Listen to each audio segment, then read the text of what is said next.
మీరున్నారు, అక్కడ మీరున్నారు, అక్కడున్న మీరు ఇక్కడున్నారు, ఇక్కడ ఉన్న మీరు నా కంటికి కనపడాలి, నాకు లోదృష్టి కావాలి, వెనక్కి వెళ్ళే అదృష్టం కలగాలి ధ్యానంలో, ఆఖరికి మిమ్మల్ని దర్శించి మీరు నేను ఒక్కటే అన్న జ్ఞానము కలగాలి, ఇది నాకు అనుగ్రహించండి అని చెప్పడానికి పై వస్త్రం తీసి ఉత్తరీయం వేసుకుంటాడు.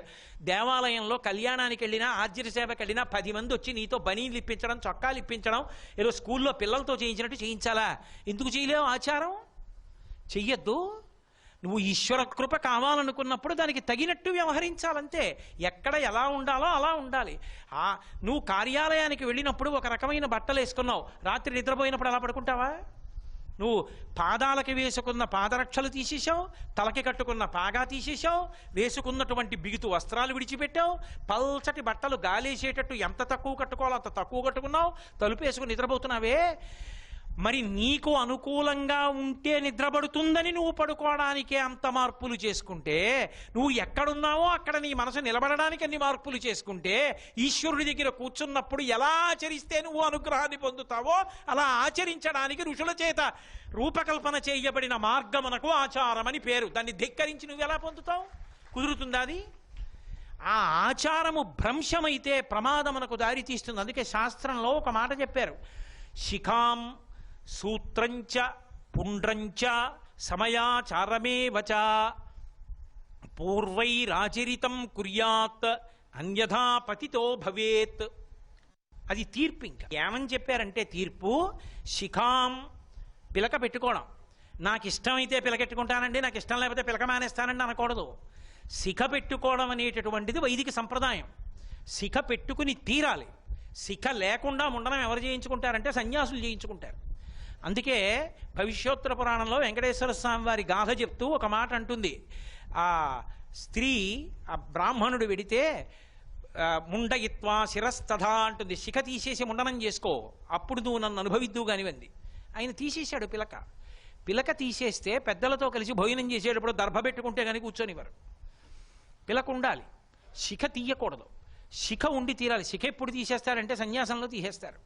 కాబట్టి శిఖాం సూత్రంచ, సూత్రం అంటే యజ్ఞోపవీతం కాదు, సూత్రంచ అంటే ఒక్కొక్కరు ఒక్కొక్క సూత్రంలో పుడతారు. నేనున్నాననుకోండి, ఆపస్తంభ సూత్రానికి చెందినవాడిని నేను. ఆ సూత్రంలో ఆ ఋషి ఎప్పుడెప్పుడు ఏవేవి చెయ్యాలని చెప్పాడో నేను చదువుకునేవి చెయ్యాలి.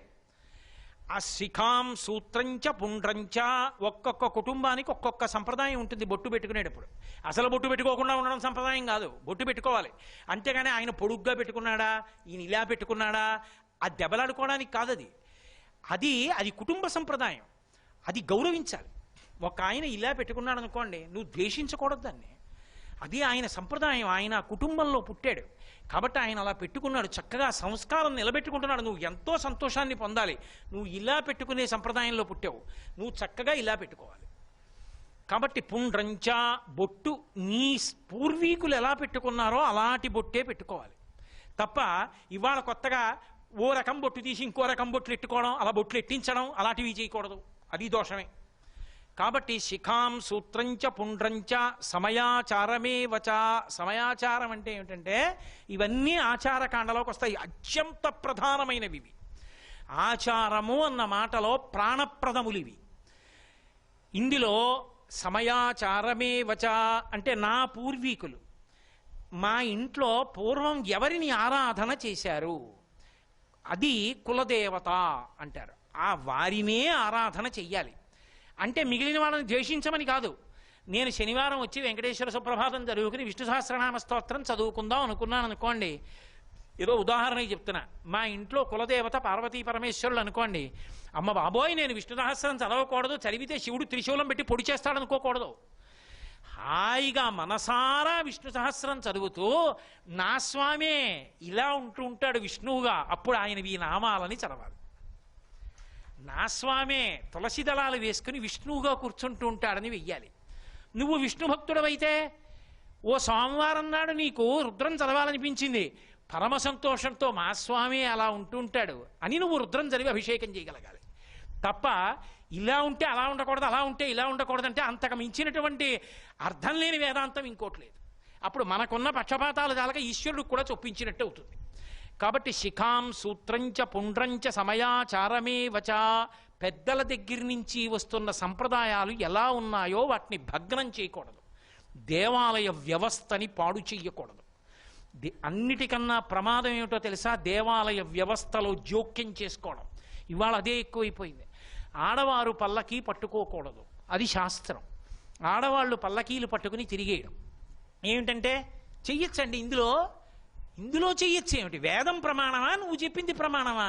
నువ్వు చెప్పింది ప్రమాణం కాదు, వేదం చెప్పింది ప్రమాణం. ఈశ్వరుడికి నైవేద్యం సాత్విక పదార్థం అర్చకుడైనా ఉండాలి, దేవుడికి వంటశాల అయినా ఉండాలి. కాదు, సగం ఎవడో కొనుక్కు తినిగా మిగిలినటువంటి 4 కాజాలు పట్టుకొచ్చి ఇక్కడ నైవేద్యం పెట్టి ప్రసాదమని పంచిపెట్టేస్తూ ఉండడం ఏమిటది? దేవాలయ వ్యవస్థ పాడైపోవట్లా? ఆలయ వ్యవస్థని పాడు చేసే అధికారం మనకి లేదు. మన గుండె కదా అని చెప్పి మన గుండె కొంచెం ఏదో తేడాగా ఉందని మనం కోసి చూసుకుంటామా? మహా అయితే నా గోరైతే నేను తీసుకుంటానేమో. నా శరీరంలో ఎక్కడ పెట్టినా నేను దాని జోలికి ఎడుతున్నానా? వెళ్ళను. వైద్యుడి దగ్గరికి ఎడుతున్నాను. ఒక దేవాలయంలో జరగవలసిన విషయాల్ని చెప్పవలసినటువంటి వాడు ఆ దేవాలయ సంప్రదాయమునందు నిష్ణాతుడైన వాడే తప్ప ప్రతివాడు జోక్యం చేసుకుని ఇష్టం వచ్చినట్టు చేయకూడదు. అలాగే కుటుంబ పూజా విధానం ఆ ఇంట్లో ఎలా ఉంటుందో అలాగే ఉండాలి. అంతేగాని ఇప్పుడు మార్చేసి నీ కొత్త పద్ధతులు పెట్టకూడదు. కాబట్టి శిఖాం సూత్రంచ పుండ్రంచ సమయాచారమే వచ, ఈ 4గింటిలోనూ కూడా ఎలా ఉండాలి అంటే పూర్వైరాచరితం కుర్యాత్, నీ ఇంటి పూర్వులైనటువంటి వారు ఎలా ఆచరిస్తూ వచ్చారో అదే నువ్వు కూడా ఆచరించు. నువ్వు కొత్తగా మార్చకూడదు, కొత్తగా కలపకూడదు, కొత్తగా తీయకూడదు. కుర్యాత్ అన్యథా పతితో భవేత్, అలా కాకపోతే పతితుడవవుతావు. పతితుడవు అన్న మాట కొంచెం జాగ్రత్తగా అర్థం చేసుకోవాలి. కొంచెం నన్ను పవిత్రమైన హృదయంతో అర్థం చేసుకోండి. నేను ఇలా అన్నానని మీరు మరోలా భావన చేయకూడదు. పతిత పతివ్రత ఈ 2 విరుద్ధమైనటువంటి మాటలు. తనకి దైవం లాంటి భర్తని నమ్మి ఆ భర్తతోనే ఉన్న స్త్రీని పతివ్రత అంటారు. ఆ భర్త తీసుకొచ్చినటువంటి అన్నాన్ని తింటూ ఆ భర్తకి భార్యగా గౌరవాన్ని పొందుతూ నేను పూర్తి చెయ్యక్కర్లేదు, మీరు గ్రహించగలరు. అలా ఉన్న వారిని పతిత అంటారు. పూర్వం నుంచి వస్తున్నటువంటి సంప్రదాయం ఏదో దాన్ని పక్కన పెట్టేసి ఆచారాన్ని విడిచిపెట్టేసి ఇప్పుడేదో కొత్తగా వచ్చింది పట్టుకుని నీ ఇష్టం వచ్చినట్టు ప్రవర్తిస్తే పతివ్రతవు కావు, పతితవైపోయావు అంటారు. అందుకే అలా చెయ్యవద్దు అని చెప్పింది శాస్త్రం. అలా చెయ్యకూడదు. నువ్వు ఎందులో పుడితే, ఎక్కడ పుడితే, ఏ ఇంట్లో పుడితే నువ్వు వృద్ధిలోకి వస్తావో, నీ సంస్కార బలం సరిపోతుందో అక్కడ నిన్ను ఈశ్వరుడు పుట్టించాడు. అది సమయాచారం అన్న మాటకు అర్థం. శృంగేరి పీఠాధిపతులు చంద్రశేఖర భారతి అని ఒక మహాస్వామి వారు ఉండేవారు. మహానుభావుడు, జీవన్ముక్తుడు. ఆయన దగ్గరికి ఒకప్పుడు పశ్చిమ దేశాల నుంచి కొంతమంది క్రైస్తవులు వెళ్ళారు. వెళ్ళి కొన్ని రోజులు ఆయన దగ్గరుండి ఆయన చెప్పినటువంటివి విన్నారు. ఆయనేం ఇంగ్లీష్లో మాట్లాడేవారు కాదు. ఆయన మాట్లాడుతుంటే దాన్ని ఆంగ్ల భాషలోకి తర్జుమా చేయించుకు విన్నారు. విని ఒక రోజున స్వామి దగ్గరికి వెళ్ళి దూరంగా నిలబడి నమస్కారం చేసి అన్నారు, అయ్యా అద్భుతం సనాతన ధర్మం, ఇన్ని విషయాలు చెప్పిందండి, ఇన్ని చెప్పినటువంటి ధర్మం ఎక్కడుంది, లోకంలో లేదు. అందుకే మేమందరం కూడా సనాతన ధర్మంలోకి వద్దామనుకుంటున్నాం అన్నారు. చంద్రశేఖర భారతి స్వామివారు చెప్పిన మాట ఏమిటో తెలుసా? ఆ రోజున ఆయన అన్నారు, పరమేశ్వరుడు నువ్వు ఎక్కడ పుడితే వృద్ధిలోకి వస్తావో తెలియనివాడు అనుకుంటున్నావా? నువ్వు క్రైస్తవుడిగా పుడితే వృద్ధిలోకి వస్తావని ఈశ్వరుడు నిన్ను క్రైస్తవుడిగా పుట్టించాడు. క్రైస్తవాన్ని విడిచిపెట్టి సనాతన ధర్మంలోకి వస్తానంటావు ఎందుకు? ఉత్తమ క్రైస్తవుడిగా మారు, ఇంకా బాగా చక్కగా క్రైస్తవంలో చెప్పిన మంచి పద్ధతులు పాటించు. అంతేకాని ఒకటి విడిచిపెట్టి ఇంకొక దాంట్లోకి వెడతాననకు. ఎందులో ఉండే మంచి అందులో ఉంటుంది, ఆ మంచిని పట్టుకో తప్ప విడిచిపెడతాననకు. సమయాచారమే వచా, పెద్దలైన వారు మాట్లాడితే అలా మాట్లాడతారు. కాబట్టి నాయన అందులోనే ఉండి ఉత్తమ క్రైస్తవుడవై పరమేశ్వరుడి అనుగ్రహాన్ని పొందు. అంతేకాని ఈశ్వరుడు ఎక్కడ పుట్టించాడో అది విడిచిపెట్టి నీ కొత్త పద్ధతులు పెట్టుకోకు. ఆయనకి తెలియదా అక్కడ ఉంటే వృద్ధిలోకి వస్తామని అక్కడ ఉంచాడు. ఒక రోగికి రోజుకొక్క మాత్ర వేసుకోండి చాలంటాడు వైద్యుడు. అందరూ షుగర్ పేషెంట్లే, అందరూ మధుమేహం ఉన్న వాళ్లే పెడతారు. ఒకడిని 3 పూట్ల పొడుచుకోమంటాడు ఆ సూది పెట్టి మందు. ఒకడిని 3 పూట్ల 3 మాత్రలు వేసుకోమంటాడు. ఒకడిని ఒక అరమాత్ర వేసుకోండి చాలంటాడు. ఒకడిని ఏం అక్కర్లేదు, రోజు కాసేపు నడుస్తూ ఉండండి చాలంటాడు. ఆయనకి ఏం సరదాయా? ఒక ఆయన మీద సంతోషమా, ఒక ఆయన మీద క్రోధమా? ఎవరి స్థాయిలో ఎలా ఉన్నారో రోగం దాన్ని బట్టి వైద్యం చేశాడు. ఎవడి సంస్కార బలం ఎలా ఉందో సంస్కార బలం వర్ధిల్లడానికి వీలుగా అంతంత చోట్లలో అక్కడ ఈశ్వరుడు ఉంచి వృద్ధిలోకి వచ్చేట్టు చేశాడు. ఎక్కడున్నా ధర్మం పట్టుకుంటే వెళ్ళేది ఈశ్వరుడి దగ్గరికి. అయినప్పుడు నువ్వు కొత్తగా విడిచిపెట్టడాలు ఎందుకు, పుచ్చుకోవడాలు ఎందుకు అక్కర్లేదు, స్వప్రయత్నాలు అక్కర్లేదు. పెద్దలైనటువంటి వారు పూర్వం కుటుంబంలో ఉన్నవాళ్ళు ఏం చేశారో అది చెయ్యి. వాళ్ళు ఎలా బొట్టు పెట్టుకున్నారో అలా పెట్టుకో, వాళ్ళు ఎలా శిఖ పెట్టుకున్నారో అలా పెట్టుకో, వాళ్ళు ఏ సూత్రాలు పాటించారో సూత్రాలు పాటించు, వాళ్ళు ఇంట్లో పూజ ఎలా చేశారో అలా చేసుకో, వాళ్ళు ఎలా బ్రతికారో అలా బ్రతుకు, చాలు. కాబట్టి సమయాచారమే వచ పూర్వైరాచరితం కుర్యాత్, పూర్వులు ఎలా చేశారో అలా చేస్తే ఉన్నత గతులు పొందుతాడు. లేకపోతే అన్యథా పతితో భవేత్, అలా కాకపోతే పతనమైపోతాడు, పాడైపోతాడు. అందుకే ఆచారం అంటే పెద్దలైనటువంటి వారు ఎలా ప్రవర్తించారో అలా ప్రవర్తించాలి, ప్రవర్తించకపోతే ఫలించదు. తండ్రికి పితృతర్పణం ఇవ్వడం ప్రధానం కాదండి, పితృతర్పణానికి ఎలా వెళ్ళాలో అలా వెళ్ళాలి. దశరథ మహారాజు గారు చచ్చిపోయారు అని చెప్పారు రామచంద్రమూర్తి దగ్గరికి వచ్చి. రాముడికి తెలియదు దశరథుడు చచ్చిపోయాడని. కూర్చునున్నాడు పర్ణశాలలో. అయ్యా మీ నాన్నగారు చనిపోయారు, 10 రోజులు దాటిపోయింది, ఆయనకి దహనం కూడా అయిపోయింది అని చెప్పారు. ఎంతో ఏడిచాడు. ఏడిచి లేచి సీతమ్మని పిలిచి అన్నాడు, సీత మా నాన్నగారు చనిపోయారని ఇప్పుడే తెలిసింది, నాన్నగారికి జలాంజలి ఇవ్వాలి, నీరు విడిచిపెట్టాలి, పద అని ఏమన్నాడో తెలుసా? సీతా పురస్త్వాద్వ్రజతు త్వమేన భవితో వ్రజ అహం పశ్చాద్గమిష్యామి గతిర్హేషాసు దారుణ అన్నాడు. మామూలుగా మంగళప్రదమైన నడక అని గుర్తేమిటంటే పురుషుడు ముందు నడిచి స్త్రీ వెనక నడవాలి. దారుణమైన నడక అని గుర్తు అమంగళ కార్యం మీదెడుతున్నారని గుర్తు భార్య ముందెళ్ళి భర్త వెనక వెళ్ళాలి. అందుకని సీత ఇవాళ నాన్నగారికి పితృతర్పణం చేస్తున్నాను, తండ్రి విడిపోయాడు, నువ్వు ముందు నడు నేను వెనక నడుస్తానన్నాడు. ఆచారం. ఓ పర్ణశాల కట్టాడు లక్ష్మణస్వామి. కర్తవ్యే వాస్తుశమనం. ఓ సౌమిత్రే లక్ష్మణ, కర్తవ్యం వాస్తు పూజ చేయాలయా. నేను యజుర్వేదం చదువుకున్నాను, యజుర్వేద వినీతశ్చ వేద విభ్రస్సుభూజిత ధనుర్వేదేచ వేదేషు వేదాంగేషు నిష్ఠిత అంటారు హనుమ రామచంద్రమూర్తి గురించి. నాకు తెలుసు ఆరాధనా ప్రక్రియ, రా వాస్తు పూజ చేద్దాం అంటాడు. చెయ్యడం కాదు, చేసేటప్పుడు ఎలా చెయ్యాలో అలా చెయ్యాలి. అంతేకాని కొత్తగా ఇప్పుడు మేము సూత్రాలు పెడుతున్నామండి, ఇది అక్కర్లేదు అది అక్కర్లేదు అని తీసేయడానికి అది నీ అధికారంలోది కాదు, నువ్వు తీసేయడానికి. రాష్ట్రపతి పదవిలోంచి ఎవరినో నేను తొలగించాను అని నేను అన్నాను అనుకోండి, అది నిలబడుతుందా? నన్ను శిక్షించడానికి పనికొస్తుంది. నేనెవరిని ఆయన్ని తీసేయడానికి? కావాలంటే ఆయన నా ఉద్యోగం తీసేయచ్చు, ఆయన్ని నేను తీసేయలేను. అలా వేదం చెప్పిన దాన్ని తీసేయడానికి నువ్వెవరు? నీ శక్తి సరిపోతుందా? అలా చెప్పనూకూడదు, చెప్పిన మాట విననూకూడదు. ఇటువంటి ఉత్పాతములు ఎక్కడ జరుగుతాయంటే కలియుగంలో జరుగుతాయి. ఆచారములు భ్రంశమవుతాయి. ఈ ఆచారములు పోవడం చేత దేవతలకు అందవలసినవి దేవతలకు అందవు, పితృదేవతలకు అందవలసినవి పితృదేవతలకు అందవు. యజ్ఞం చేస్తుంటాడు, చొక్కా తీయడు, బనీనిప్పడు, కూర్చుని హవిస్సు ఇచ్చేస్తాడు. ఆడవారు కూర్చుని హవిస్సు ఇవ్వకూడదు, ఆడవాళ్ళు కూర్చుని హవిస్సులు ఇచ్చేస్తూ ఉంటారు. హవిస్సు ఇవ్వడానికి ఒక అధికారం ఉంటుంది, హవిస్సు ఇచ్చేస్తూ ఉంటారు. ఎలా అందుతాయి దేవతలకి? అదంతా అనాచారం కిందకు వస్తుందా రాదా? ఇటువంటి వాటి వలన వచ్చినటువంటి దోషములను పోగొట్టగలిగినది ఎవరంటే దుర్గా.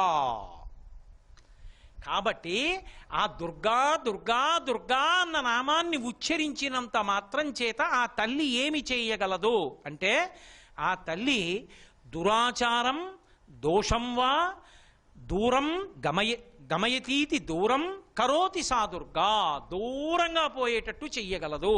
అందుకే ఆచారం వేదం చెప్పింది. దాన్ని పాటించిన మహాత్ములైన వాళ్ళు ఉంటారు, కించిత్ కూడా తప్పరు, అలా పాటిస్తారు. కంచికామకోటి పీఠాధిపత్యం వహించిన ప్రాతస్మరణీయులు చంద్రశేఖరేంద్ర సరస్వతి మహాస్వామి సన్యాసాశ్రమ నియమాల్ని అలా పాటించారు. సన్యాసాశ్రమ నియమాలన్నిటికీ ధర్మాలన్నిటికీ అతీతమేం కాదు, దానికి ఉండవలసిన ధర్మాలన్నీ దానికి ఉన్నాయి. గృహస్థుకి ఎన్ని ధర్మాలు ఉన్నాయో సన్యాసికి అన్ని ధర్మాలు ఉన్నాయి. ఆయన ధర్మం పాటించాలి, అన్ని ధర్మాలు ఆయన పాటించాలి. సన్యాసాశ్రమ ధర్మాల్ని తూచా తప్పకుండా పాటించిన మహాపురుషుడు మహాస్వామి, ఆయన పాటించారు. వాహనం కూడా ఎన్నడూ ఎక్కలేదు, పాదచారి అయి మాత్రమే పర్యటించారు భారతదేశం అంతటా. కాబట్టి అలా ధర్మం పట్టుకునేటట్టు చెయ్యగలిగినటువంటి తల్లి, అలా చెయ్యగలిగినటువంటి తల్లి కనుక ఆచారము భ్రష్టమైతే ఆమె ఆ దోషాన్ని పోగొడుతుంది, మళ్ళీ మనని ఆచారం వైపుకి నడిపిస్తుంది. అందుకే 5 మాటలు వచ్చాయని మీతో మనవి చేయడానికి కారణం అదే. ఆచారం, వేదం చెప్తుంది బ్రహ్మచారి ఎలా ఉండాలి, గృహస్థు ఎలా ఉండాలి, వానప్రస్థు ఎలా ఉండాలి, సన్యాసి ఎలా ఉండాలి, వేదం చెప్తుంది అలాగే ఉండాలి. ఇంకెవడు చెప్తే నిలబడదు. కాబట్టి ఆచారం, ఆ ఆచారాన్ని పాటిస్తే సదాచారం, శిష్టాచారం. శిష్టాచారం అంటే కించిత్ కూడా విడిచిపెట్టకుండా పాటించినది శిష్టాచారం. అప్పుడు అది ప్రమాణం. అప్పుడు అర్థం కాకపోతే వేదం ఆయన ఎలా చేస్తున్నారో అలా చేయండి అంటారు. శిష్టాచారం, దాన్ని పట్టుకోవాలన్న తాపత్రయంతో ఆచారకాండని జాగ్రత్తగా పాటిస్తే సదాచారం, శిష్టాచారం. అసలు ఎందుకండి అవన్నీ మనసులో ఉంటే చాలదేంటండి అని చెప్పి అన్నీ వదిలేసి తన ఇష్టం వచ్చినట్టు తాను చేస్తే అనాచారం. ఎవడు చెప్పాడండి ఇవన్నీ ఆచారాలని? ఇవన్నీ మీరు పట్టించుకోక్కర్లేదని ప్రచారం చేస్తే దురాచారం. అవి అందుకే ఆచారంలోంచి మిగిలిన 4 మాటలు వచ్చాయి. ఇవన్నీ వస్తాయి కాబట్టి వచ్చాయని గుండెలు బాదుకోకూడదు, విరుగుడు చూసుకోవాలి. జ్వరం వచ్చిందని బెంగపెట్టుకు పడుకుంటావా? వైద్యుడి దగ్గరికి ఎడతావు. విరుగుడేమిటి? దుర్గమ్మ తల్లి ఒక్కతే, ఆవిడ కాళ్ళు పట్టుకోవాలి, దుర్గా దుర్గా దుర్గా అని అరవాలి. కాబట్టి ఇప్పుడు ఆవిడ ఏం చేస్తుంది అంటే ఈ దురాచారం, అనాచారం పోగొట్టి సదాచారం, శిష్టాచారం, ఆచారం 3టిని నిలబెడుతుంది. నిలబెడితే ఏం నిలబెడుతుంది? ధర్మం నిలబడుతుంది. ధర్మం నిలబడితే దేవతలు సంతోషిస్తారు. నెలకి 3 వానలు పడి లోకమంతా సస్యశ్యామలంగా ఉంటుంది. అలా ఉంచేటట్టు చెయ్యగలిగిన తల్లి కాబట్టి ఆ తల్లికి దుర్గా అని పేరు వచ్చింది. ఇన్ని చెయ్యగలిగిన తల్లి ఏం చేస్తే పలుకుతుంది, ఏం చేస్తే మనల్ని అనుగ్రహిస్తుంది అంటే అసలు ఏం చేస్తే అనుగ్రహిస్తుంది అన్నదానికి 2 చెప్పారు. మీరు చూడండి, ధ్రువము అని ఒక మాట. ధ్రువము అంటే అంచు. అంచు అని నేను అన్నాను అనుకోండి, అది ఒక చివర అయితే రెండో చివర ఒకటి ఉంటుంది. ఇప్పుడు ఈ బల్ల ఉందనుకోండి, ఇదో అంచు, ఇదో అంచు అయితే ఇదో అంచు ఉంటుంది. దుర్గా ఆవిడ అనుగ్రహానికి 2 అంచులు ఉంటాయి. ఏమిటో తెలుసా 2 అంచులు? ఒక అంశం ఏమిటంటే దుఃఖేన అష్టాంగయోగ సర్వకర్మోపాసనా మార్గేణ క్లేశేన గమ్యతే ప్రాప్యతే వా ఇది దుర్గః. దుఃఖేన అసలు ముందు అతి కష్టపడితే తప్ప దొరకంది. అతి కష్టపడితే అన్న మాటలోకి ఏమిటి వస్తుంది? శరీరం. ఏమయ్యా నువ్వు అమ్మవారి అనుగ్రహాన్ని పొందాలి అంటే కొన్ని గంటల పాటు అలా పద్మాసనం వేసుకుని జపం చెయ్యి, అమ్మవారి మీదే దృష్టి నిలబెట్టు. కూర్చుంటాడా? ముందు చెప్పేది మోకాళ్ళ నిప్పండి. కుర్చీలు బలలు వచ్చాక అంతసేపు నేల మీద కూర్చుని అలవాటు ఎక్కడుందండి? కూర్చోలేను. కూర్చున్నాను కానండి మనసు నిలబడలేదు. ఏవో అవన్నీ వినపడుతున్నాయండి, ఏవో జ్ఞాపకానికి వస్తున్నాయండి. ఇవన్నీ దుఃఖమే. క్లేశేన ఎంత కష్టం. శరీరం క్లేశపడుతాం. ఉపవాసం చేయి, ఉండలేడు. ఆకలి నిగ్రహించుకోవాలి, తినకుండా ఉండాలి. ప్రదక్షిణం చేయి, అబ్బో కాళ్ళు నిప్పండి, ఇంత గుడికి చుట్టూ తిరిగిరానా. ఏమయ్యా సాష్టాంగపడి ప్రణిపాతం చేయి, అమ్మో నేల మీద పడాలా అండి, లాల్చీకి ఏమైనా అంటుకోదు, బెంగ. అష్టాంగయోగ మార్గంలో ఆసనం దగ్గర నుంచి శమము దమము ఇవన్నీ కూడా పాటిస్తూ వెడితే, ఇన్ని చేస్తే ఆమె నిన్ను అనుగ్రహిస్తుంది. ఇప్పుడు సాధ్యమా? ఏమన్నా మీరు దుర్గా దుర్గా దుర్గా అని ఇంతసేపు చెప్పారు కానీ ఇది మా వల్ల అయ్యే పనిలా లేదండి అంటాం. అది ఒక అంచు.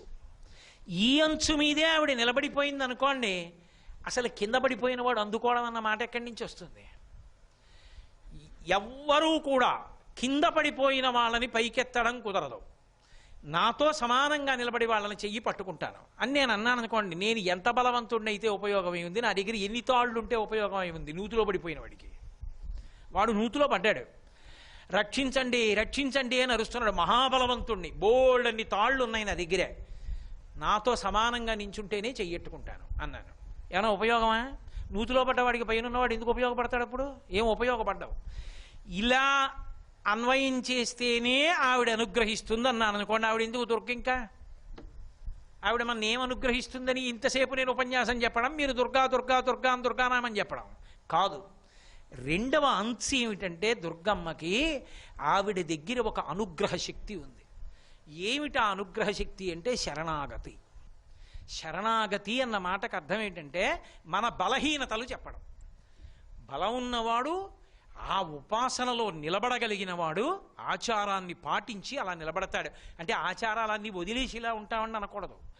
ఆచారం నిలబెట్టుకునే ప్రయత్నం చేస్తూ, అమ్మా ఈ మనసు మాట వింటలేదమ్మా, ధ్యానంలో నిలబడలేకపోతున్నానమ్మా, రజోగుణ తమోగుణాలకి అతీతం కాలేకపోతున్నానమ్మా అని తన బలహీనతలు అమ్మవారికి చెప్పాడనుకోండి, అది శరణాగతి. అంతేగాని శరణాగతి అంటే ఏదో ఓ రంగు బట్ట కట్టుకోవడం శరణాగతి కాదు. శరణాగతి అంటే అమ్మవారికి నీ బలహీనతలు చెప్పుట. దూర్జటి చెప్పాడు పరమశివుడి దగ్గరికి వెళ్ళి, రోషీరోయదు కామినీ జనుల తారుణ్యోరు సౌఖ్యంబులన్ బాసీబాయదు పుత్ర మిత్రధన సంపద్భ్రాంతి వాంఛాలతల్ కోశీకోయదు నామనంబకట నీకున్ ప్రీతిగా సత్క్రియలు చేసి చేయదు దీన్ని త్రుళ్ళనచవే శ్రీకాళహస్తీశ్వర అని అడిగాడు. మాట విన్నట్టుంటుంది, వినకుండా పోతుంది. ఏమి భార్య ఏమి బిడ్డలు అని వైరాగ్యంతో ఉన్నట్టుంటుంది, జారిపోతుంది. మళ్ళీ సుఖాలు అడుగుతుంది. ఈశ్వర నా మాట వింటలేదు, ఇది జారిపోతుంది, మీ పాదముల దగ్గర నిలబట్టాలా, నిలబడినట్టుంటుంది, వెళ్ళిపోతుంది. దీని త్రుళ్ళనచవే, ఈ మనసు యొక్క బలాన్ని నీవేపుకి తిరిగేటట్టుగా చేయవయా అన్నాడు. శ్రీకాళహస్తీశ్వర, ఇది శరణాగతి. రుక్మిణీదేవి అడిగింది, అయ్యా ఎక్కడో ఉన్నాను, నువ్వు తప్ప నన్ను రక్షించేవాడెవరు? కాబట్టి నువ్వే రక్షించాలి. నువ్వు వచ్చి రక్షించకపోతే వ్రతచర్యన్ 100 జన్మంబులైనన్ 100 జన్మలైనా సరే వ్రతచర్య చేస్తూ ప్రాణం విడిచిపెట్టేస్తాను కానీ శిశుపాలుండి పెళ్లి చేసుకోనంది. ఇప్పుడు కృష్ణ పరమాత్మ బయలుదేరి వచ్చాడు. విభీషణుడు శరణాగతి చేశాడు, రామచంద్రమూర్తి పలికాడు. శరణాగతి అంటే తన బలహీనత చెప్పడం, తనకున్న బలం చెప్పడం కాదు. అయినప్పుడు దుర్గమ్మ దగ్గరున్న గొప్పతనం ఏమిటంటే, అమ్మా మేమందరం తప్పు చేసిన వాళ్ళమేనమ్మా, మమ్మల్ని అనుగ్రహించమ్మా, నీ బిడ్డలం, పొరపాటైంది, మేము ఇలా ఆచారం పట్టుకోగలిగేటట్టు, మేము కూడా సక్రమంగా ఉండగలిగేటట్టు మమ్మల్ని అనుగ్రహించు అని అమ్మని ప్రార్థన చేసి ఎలుగెత్తి పిలిచినంత మాత్రం చేత పలికే తల్లి. ఆవిడ ఎంతటి అనుగ్రహ శక్తి కలిగిన తల్లి అంటే, శంకరాచార్యులు వారు సౌందర్యలహరి చేస్తూ ఆవిడ అనుగ్రహానికి ఆవిడ కళ్ళో ఆవిడ చేతిలో అక్కర్లేదు. హిమానీహంతవ్యం హిమగిరి నివాసైక చరితౌ నిశాయాం నిద్రాణాం నిశచరమ భాగే చ విశదౌ వరం లక్ష్మీపాత్రం శ్రియమతి సృజంతౌ సమయినాం సరోజం తత్పాదౌ జనని జయ కశ్చిత్రమిహకిం అంటారు. హిమానీహంతవ్యం హిమగిరి నివాసైక చతురౌ. మనం సాధారణంగా అమ్మవారి దగ్గరికి వెడితే అమ్మవారి పాదపద్మాలు పాదపద్మాలు పాదపద్మాలు అంటాం. నిజంగా అమ్మవారి పాదాలకి పద్మాలకి పోలిక. పద్మాలు మంచులోకి తీసుకెళ్ళి పెట్టండి, ఒక్క నిమిషంలో ఒడిలిపోతావు, మంచును తట్టుకోలేవు. అదే అమ్మవారైతే హిమగిరి నివాసైక చతురౌ, అసలు ఆ మంచు పర్వతం మీద ఉండడానికి మొదటి నుంచి అలవాటు పడిపోయాయి ఆవిడ పాదాలు. ఎందుకని?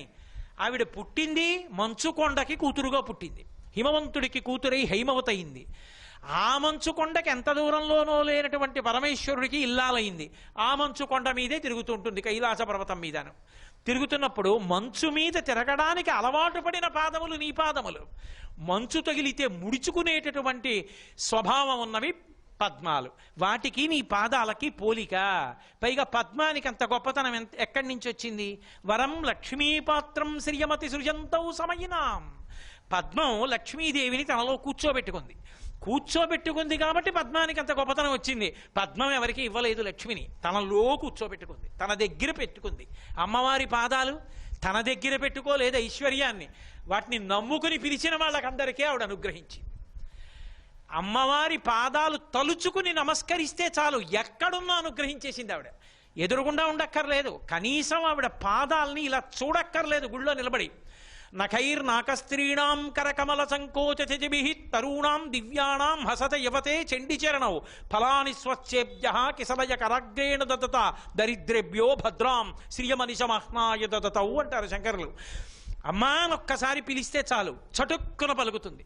అసలు అయ్యో నా బిడ్డలు నన్ను ఒక్కసారి పిలిస్తే చాలు కదరా, నేను ఉన్నాను కదా కాపాడడానికి, వాళ్ళకి బుద్ధినిచ్చాను, వాడు ఒక్కసారి అమ్మ అండవు.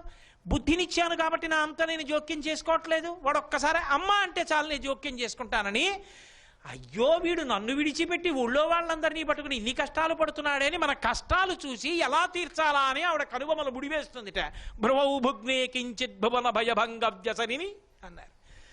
ఈ భువనముల యొక్క భయాన్ని ఎలా తీర్చాలా అని ఇలా ముడివేసి ఆలోచిస్తూ ఉంటుంది ఆవిడ. లేకపోతే ఆవిడకి ఆలోచించవలసిన అవసరం ఏముంది అసలు? అటువంటి తల్లి పద్మములు లక్ష్మీదేవిని తమలోకి తీసుకున్నాయి, తమలో పెట్టుకున్నాయి, తమకు కావాలని కోరుకున్నాయి. ఎవ్వరికీ ఇవ్వలేదు పద్మాలు. కానీ అమ్మవారి పాదాలు సమయతి సృజంతవు సమయినాం, అమ్మవారి పూజ చేసిన వాళ్ళకి, అమ్మవారి పేరు చెప్పిన వాళ్ళకి, అమ్మవారికి నమస్కరించిన వాళ్ళకి, అమ్మవారికి క్షమాపణ చెప్పిన వాళ్ళకి త్రికరణ శుద్ధిగా అమ్మ తప్పు చేశామని ఒప్పుకొని ఒక్కసారి దుర్గా అన్న వాళ్ళని అనుగ్రహించేస్తోంది ఆవిడ. కాబట్టి అమ్మ నువ్వు నీ పాదాలు గొప్ప, పద్మాలు గొప్ప. అసలు పద్మాలకి నీ పాదాలకి పోలికేమిటమ్మా? ఎవడు చెప్పాడమ్మా పాద పద్మాలన్నమాట? అసలు ఆ మాట ఏమిటమ్మా? అర్థం లేని మాట. తీసవతల పారేయండి అన్నారు శంకరాచార్యుల వారు. సరోజం తత్పాదౌ జనని జయ కశ్చిత్రమిహకిం. అసలు నీ పాదములు పద్మాలని జయించేయి. పద్మం ఏమిటమ్మా? అదేం మాటమ్మా? పాదపద్మాలు, హస్తపద్మాలు, ముఖపద్మం, కరపద్మం అన్నీ పద్మాలే అంటే మరి ఎందుకండి అలా వచ్చింది?